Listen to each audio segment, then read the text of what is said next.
जी बिस्मिल्लाहिर्रहमानिर्रहीम।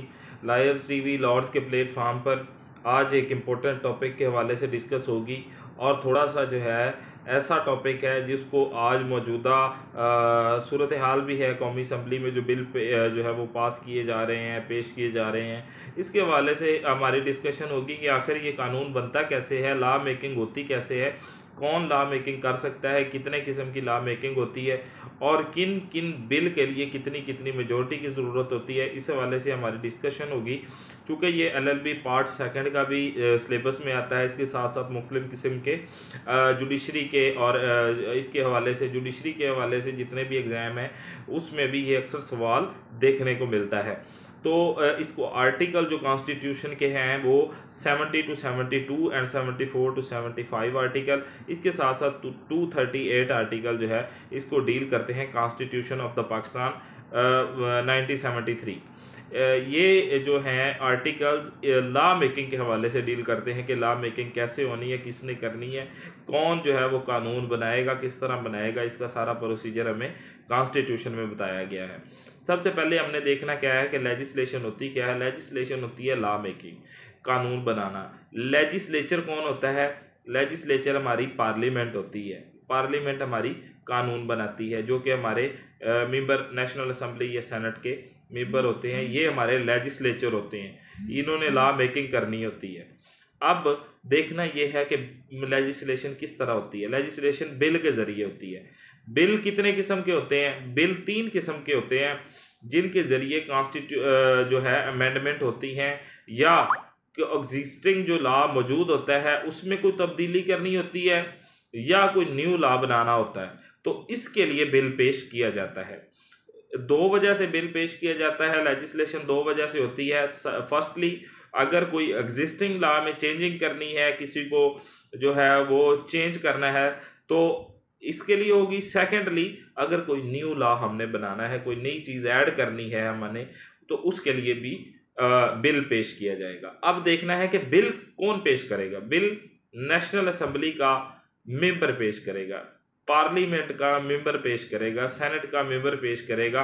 दोनों में से किसी भी जो अपर हाउस और लोअर हाउस है, हमारे हाउस हैं। अपर हाउस जो है उसको सेनेट कहते हैं और लोअर हाउस जो है उसको पार्लियामेंट कहते हैं। इन दोनों के कोई भी मेंबर जो है वो पेश कर सकता है। इसके अलावा कोई बंदा बिल पेश नहीं कर सकता, नेशनल असम्बली में लॉ मेकिंग में हिस्सा नहीं ले सकता। बिल कितने किस्म के होते हैं? बिल हमारा जो है वो जो 3 किस्म के होते हैं। फर्स्टली जो है वो ऑर्डिनरी बिल। ऑर्डिनरी बिल जो है वो जब पेश किया जाता है तो उसकी भी जो है वो मेंबर ऑफ पार्लियामेंट पेश किया करता है उसको। सेकंड जो है हमारा मनी बिल। मनी बिल जो है वो फिनंशियल हवाले से होते हैं कि फिनंशियल मैटर्स जो भी जैसे कि कोई रिलीफ देना है, जैसे कोई इस तरह का करना है, तो वो मनी बिल होता है। तीसरा जो होता है वो constitutional amendment bill.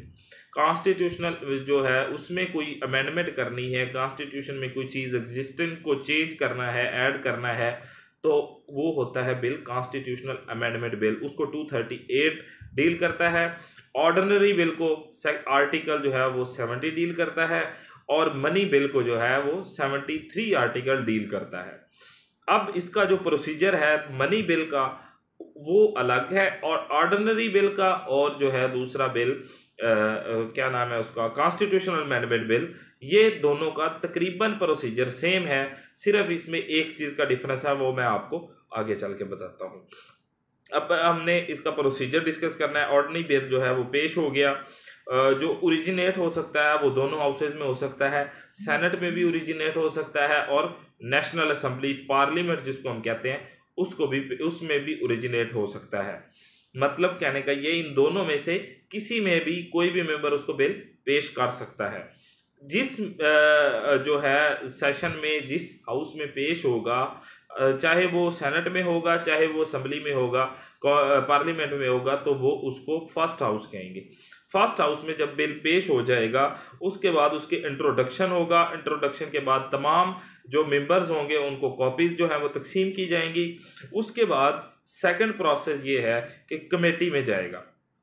Sorry second जो है वो इस्लामिक काउंसिल आइडियोलॉजी काउंसिल को जाएगा। अगर वो इस्लाम के किसी भी हवाले से उसमें कोई कंट्राडिक्शन है, इस्लाम के हवाले से कोई चीज़ें इबहाम है, तो वो बिल इस्लामिक आइडियोलॉजी काउंसिल को जाएगा और वो अपनी सिफारिशात के साथ वापस बिल भेजेगी।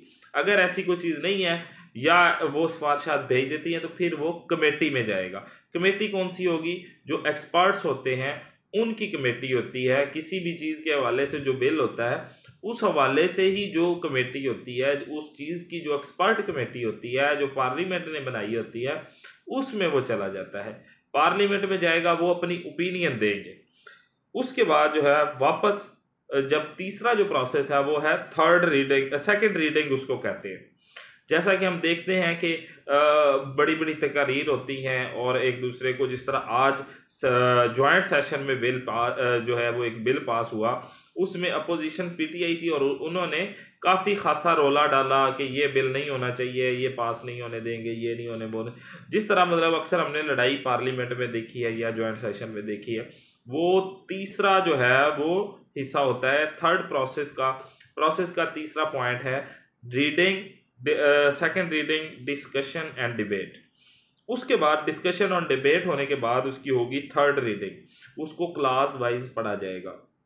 क्लास 1 जिस तरह के कानून बन रहा है उसकी क्लास 1 है, क्लास 2 है, जो भी उन्होंने बनाया है उसको क्लास वाइज पढ़ा जाएगा। उसके बाद होगी वोटिंग, और वोटिंग के बाद जो है वो इसके लिए अब वोटिंग के लिए कितनी मेजोरिटी चाहिए?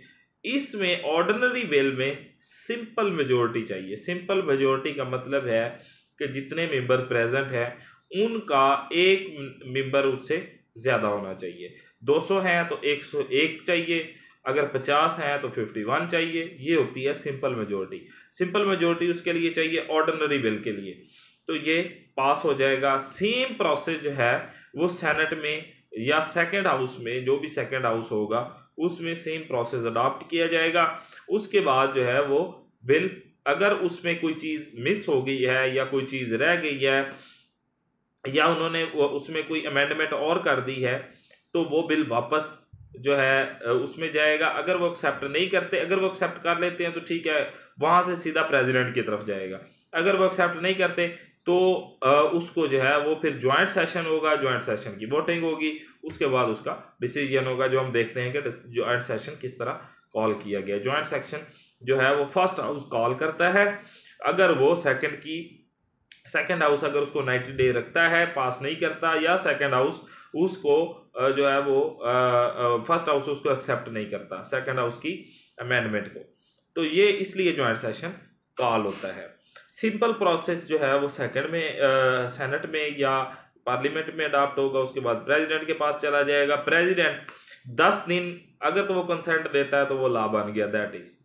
अगर वो उसको पास नहीं करता, उसकी असेंट नहीं देता, तो 10 दिन के बाद वो ऑटोमेटिकली वो लॉ कंसीडर होगा, कानून पास तस्वर होगा और वो कानून की हैसियत इख्तियार कर लेगा। अब सेम प्रोसेस ही अडॉप्ट होगा दूसरे कॉन्स्टिट्यूशनल अमेंडमेंट बिल में, लेकिन उसमें सिर्फ एक चेंजिंग है, एक डिफरेंस है। वो डिफरेंस क्या है वो आपने समझना है, सिर्फ वोटिंग का डिफरेंस है। बाकी सेम प्रोसेस होगा। सबसे पहले उसकी जो है वो इस्लामिक आइडियोलॉजिकल काउंसिल को जाएगा, वहां से वापस आएगा, फिर कमेटी को जाएगा, उसकी एक्सपर्ट ओपिनियन होगी, सेकंड रीडिंग होगी, डिस्कशन होगी, डिबेट होगी, थर्ड रीडिंग क्लास वाइज पढ़ा जाएगा और वोटिंग होगी। यहाँ पे वोटिंग जो है ऑर्डिनरी बिल में वोटिंग सिर्फ और सिर्फ सिंपल मेजोरिटी चाहिए, और जो कॉन्स्टिट्यूशनल अमेंडमेंट बिल होगा, किसी कॉन्स्टिट्यूशन में कोई चीज़ ऐड करनी है, कोई जो है कोई चीज़ एग्जिस्टिंग लॉ में या कोई न्यू कॉन्स्टिट्यूशन में चीज़ ऐड करनी है, तो उसके लिए जो है वो 2/3 मेजोरिटी हर सूरत लाजमी है। जो हमने सुना है सूबों को इख्तियारात दिया गया, 22वीं तरमीम हुई, 21वीं तरमीम हुई, वो कॉन्स्टिट्यूशनल अमेंडमेंट होती है। कॉन्स्टिट्यूशनल अमेंडमेंट में 2/3 मेजोरिटी की ज़रूरत होती है। 2/3 मेजोरिटी जो है वो सिंपल 2/3 मेजोरिटी जो है वो टोटल की, फॉर एग्जांपल हमारे 372 हैं तो 228 इसकी सिंपल मेजोरिटी बनती है। इतने होंगे तो वो कॉन्स्टिट्यूशनल अमेंडमेंट होगी, अदरवाइज नहीं होगी। बाकी प्रोसेस सेम है। तीसरा जो है वो मनी बिल है, उसको जो है वो आर्टिकल कॉन्स्टिट्यूशन का 73 डील करता है। कॉन्स्टिट्यूशन का 73 आर्टिकल ये कहता है कि मनी बिल जब पेश किया जाएगा, ओरिजिनेट किया जाएगा, वो सिर्फ नेशनल असेंबली में होगा। वो सेनेट में सेकंड हाउस या फर्स्ट हाउस वाला चक्कर यहाँ पे ख़त्म हो जाएगा।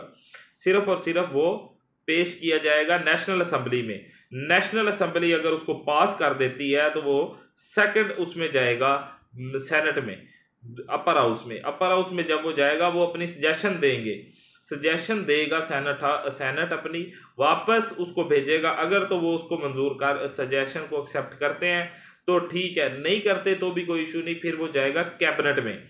ये फाइनेंशियल मैटर्स के हवाले से होता है, फिर ये कैबिनेट में जाता है और कैबिनेट इसको मंजूर कर लेती है। ये है simple process, procedure of the legislation का।